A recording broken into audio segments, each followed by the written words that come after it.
Bonjour à tous et bienvenue au cœur de ce 96e congrès des maires pour Terre d'Info, vous savez, le débat de Campagne TV. Alors cette semaine, on va être au cœur de l'actualité, s'intéresser au prix de l'eau. Effectivement, le prix de l'eau est-il trop élevé en France? Peut-on réaliser de substantielles économies sur la réalisation de ce service public? Peut-on améliorer l'efficience de nos réseaux ou diminuer même nos consommations? Eh bien, toutes vos questions sur ce bien précieux qui est au cœur de nos vies quotidiennes, en compagnie de nos 4 invités. Tout d'abord, Laetitia Bonperrin, bonjour. Bonjour. Vous êtes chargée d'études économie à l'Agence de l'eau Seine-Normandie. Alors, oui. L'Agence de l'eau, en 2 mots? Alors, l'Agence de l'eau Seine-Normandie, c'est un établissement public sous tutelle du ministère de l'écologie, dont la mission est de prélever les redevances auprès des usagers de l'eau pour les redistribuer sous forme de subventions pour des projets dans le domaine de l'eau, de lutte contre la pollution et de préservation des milieux aquatiques. En face de vous, on a le plaisir d'accueillir un élu. Vous êtes Michel Toury, vous êtes maire de Saint-James, on dit, c'est ça? Saint-James. Je suis président du syndicat départemental tout nouveau du département de la Manche et, j'allais dire, un vieux président d'un syndicat d'eau de la baie du Mont-Saint-Michel. Nous accueillons aussi Tristan Mathieu, bonjour.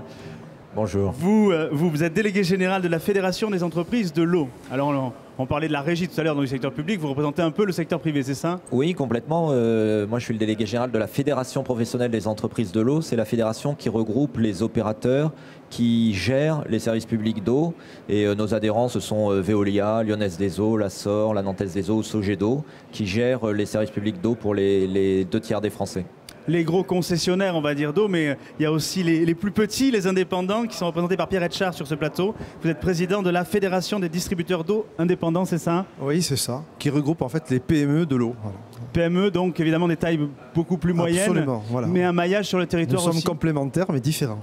Bon, vous nous expliquerez comment et on parlera là aussi de l'efficience et de l'importance, en tout cas du rôle de chacun sur les économies qu'il y a à faire. Pour qu'on comprenne aujourd'hui comment est composé le prix de l'eau. Alors, le prix de l'eau est composé de plusieurs choses. Première composante, la rémunération du service d'eau potable. Là, c'est l'amener de l'eau jusqu'au robinet. Voilà, c'est la distribution, c'est le prélèvement, le traitement et la distribution d'eau potable. L'assainissement aussi, le service d'assainissement. Donc là, c'est l'assainissement des eaux usées, le traitement de l'eau dans les stations d'épuration. Ouais. Et donc, sinon, on trouve une troisième composante, les redevances qui vont donc à l'agence de l'eau et la TVA sur la facture d'eau. Tristan Mathieu, justement, pas de langue de bois, il y a une vraie disparité entre les communes. Vous qui avez une vision un peu plus globale parce que vous représentez bon nombre de grosses entreprises de l'eau aujourd'hui. Il y a une vraie disparité. Pourquoi il y a cette disparité des prix? Eh bien, je crois que ce qu'il faut dire, c'est que l'eau est un produit local. Vous savez, on parle de 3 € par mètre cube. Il faut penser que c'est 3 € par tonne. 1 mètre cube, c'est 1000 litres et c'est 1 tonne. 1 tonne d'eau, ça ne se transporte pas beaucoup. Et donc, on est dans des économies très locales, avec des responsabilités locales qui sont celles des élus locaux et des maires et des présidents de communes. Et du coup, on est dans cette responsabilité locale et à chaque ville correspond son prix de l'eau. Et on voit là qu'on est dans des zones qui sont quand même dans des zones, je dirais, relativement maîtrisées. On parle de 1 € par jour et par famille. C'est le prix d'une baguette ou d'un journal. Et ça représente 300 litres. Donc il y a des disparités, mais en moyenne, ce qui est plutôt positif pour la France, c'est qu'on a des systèmes qui nous amènent à des prix de l'eau qui sont globalement moins chers que nos voisins européens. Si vous franchissez la frontière, que vous allez en Allemagne, on va se retrouver à 2 € de plus, par exemple. Laetitia, c'est vrai? Vous confirmez le comparatif oui, avec les prix européens? Je confirme. L'Allemagne, je crois qu'ils sont à 5 € par mètre cube et le Danemark, un peu plus de 6 €. Pierre Etchard, est-ce que la disparité là aussi du prix de l'eau, elle est fonction justement de la zone urbaine et de la zone rurale, ou c'est pas un facteur de différenciation? C'est pas un facteur, ça dépend vraiment de la qualité de la ressource, de l'usine qu'on doit mettre en place, de la filière de traitement qui doit être mise en place, de la longueur du réseau. C'est chaque fois des contraintes différentes. Mais mettons que ça soit 3 € le mètre cube. 3 € le mètre cube pour les usagers. Il faut dire que si aujourd'hui, là, je fais livrer une palette de 1000 bouteilles d'eau minérale, ça fait 800 €. Donc on compare 800 € d'eau minérale face à 3 €.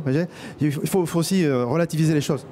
Si on trouvent que le coût de traitement d'amener de l'eau et de services est efficient dans notre pays, parce que c'est ce que vous nous dites. Où peut-on faire des économies aujourd'hui? Est-ce que c'est sur le mode de gestion? Vous avez choisi la régie, pourquoi, Monsieur Toury? Entre nous, je n'ai pas choisi, j'en ai hérité. Donc c'est quand même autre chose, mais après tout, je ne regrette pas. Mais attention, et je pense qu'on a un petit moment pour en parler, il ne faut surtout pas opposer régie et délégation de service. Je crois qu'on est à un stade aujourd'hui où il faut qu'on travaille ensemble. Et tout à l'heure, je vous dirai pourquoi cette régie a ses limites. Elle a des limites économiques, elle a des limites d'expertise. En France, il y a une vraie compétition entre les opérateurs publics, les opérateurs privés, et au sein d'ailleurs des opérateurs privés ou de ce qu'on appelle la gestion déléguée, entre entreprises de l'eau. Et je crois que M. Toury a raison de le souligner, il ne faut pas les opposer, mais il faut juste se dire qu'on a justement ce système très ouvert en France, qui est que les élus ont le choix entre opérer par un opérateur public ou un opérateur privé. Et s'ils choisissent un opérateur privé, il y a une quinzaine d'opérateurs qui est capable de le faire. Et c'est assez rare en Europe. Quand vous allez chez nos voisins européens, vous allez en Allemagne ou en Belgique ou aux Pays-Bas, par exemple, aux Pays-Bas, il n'y a pas d'opérateur privé. Et du coup, je crois que cette compétition qui existe entre les différents modes de gestion et entre les opérateurs est forcément bénéfique pour le consommateur. On peut se poser la question, entre la régie et le service privé, quelque part, est-ce que ce n'est pas finalement plus un mode de gestion, parce que les coûts salariaux sont les mêmes, quelque part c'est la marge de l'opérateur privé par rapport à une marge que ne ferait pas une gestion publique directement en régie. Monsieur Toury? Oui, alors c'est là justement qu'il faut être très modéré dans le discours. Il n'est pas anormal que des gens qu'on sollicite pour s'occuper, pour le bien de la population, de l'eau, de l'électricité, du gaz, des nouvelles technologies, que ces gens-là, qui ont des entreprises privées, se rémunèrent légitimement sur l'affaire. C'est vrai que quand on est en régie, on réinvestit systématiquement dans notre outil de travail. Et on peut le faire. Mais le fonctionnement d'une régie, entre nous, coûte plus cher que le fonctionnement d'une délégation. Je vais prendre l'exemple de mon petit syndicat, 2 millions de mètres cubes de production, 22 employés, de la production ultra sophistiquée, de la distribution. Ça coûte plus cher parce que quand vous ne pouvez pas mutualiser. On n'a pas les moyens de mutualiser. On a besoin, je vous le disais tout à l'heure, de connaissances, d'expertise et autres. Et c'est la raison pour laquelle je le dis, moi j'ai pas honte, parce qu'en ce moment c'est un grand débat, et parfois malheureusement je le dis un peu trop politisé. Je pense que les grandes sociétés qui ont eu une période, allez, soyons clairs, faste, oui, revoient un peu aussi leur positionnement, non pas sur les prix qu'ils prenaient, etc., qui est un faux débat, mais sur leur mission. Moi, je pense que les grands groupes qui ont de la recherche, du développement, qui ont des visions bien supérieures à ce qu'un petit syndicat comme le mien peut avoir au plan local, régional, national, mondial, que ces gens-là mettent tous leurs services de recherche et de développement à ce niveau et viennent nous apporter des éléments forts pour qu'éventuellement, bien sûr on leur achète, bien sûr on leur demande de venir travailler avec nous, bien sûr qu'on les rémunère pour leurs services rendus, etc. Mais qui ne seront plus les mêmes, forcément. Il y a les grandes entreprises, mais il y a aussi les PME qui peuvent offrir ce type de service, et puis la notion d'expertise et de proximité également, je suppose. Moi, je pense que l'avantage de la PME, c'est que on est à taille humaine, donc si vous voulez, on a un lien de proximité évident avec les élus, avec les usagers et avec nos collaborateurs.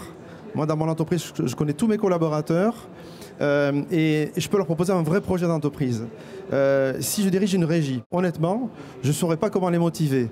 20 personnes, tu rentres à 20 ans, tu ressors à 60 ans et tu n'as pas bougé de la régie, pour moi, c'est difficile. Alors du coup, la chance que j'ai en tant que dirigeant de PME, c'est qu'effectivement, on a plusieurs contrats. Je peux faire grandir mes collaborateurs et leur proposer des plans de carrière. Et ça, c'est très intéressant, donc attirer les meilleurs. Et j'ai toujours pensé qu'effectivement, la différence se fait sur le terrain par rapport à l'enthousiasme, à l'investissement humain Voilà, donc je dirais, en tant que PME, Ouais. on a cette chance-là de pouvoir, on va dire, faire grandir les gens, donner la proximité, cultiver le lien humain, faire de l'innovation et de la transparence, et en plus, donner aux élus qui nous choisissent un bénéfice d'image, puisqu'aujourd'hui, on sait que les Français aiment les PME. La PME est une valeur refuge rassurante, et donc je dirais, il y a quand même pas mal d'avantages. Quand on parle grosses entreprises, on pense ensuite à gros frais généraux, donc du coup, forcément des charges supplémentaires qu'on fait peser sur le consommateur ou sur les politiques. Tristan Mathieu. Ce qu'il y a de bien dans ce système, c'est qu'un élu qui veut déléguer son service public à une entreprise privée, et c'est une très bonne chose qu'il y ait une telle je dirais, densité d'opérateurs industriels sur le territoire français de toute taille, cet élu sera de toute façon obligé de se fixer les objectifs pour le service public, de les mettre dans un contrat de délégation et de faire un appel d'offres. Et après, il sera à même de comparer les solutions qu'apporteront des entreprises de toute taille. Il est sûr que les entreprises françaises, y compris les PME, développent à peu près 120 millions d'euros de recherche et développement tous les ans. C'est ce que nous disait le président. C'est très important aujourd'hui dans un service qui est un service environnemental avec des clients qui sont exigeants, de développer cette recherche à la fois sur le traitement, mais aussi sur le traitement des consommateurs. Les relevés à distance, l'information sur les SMS, l'information sur les téléphones, la gestion de crise.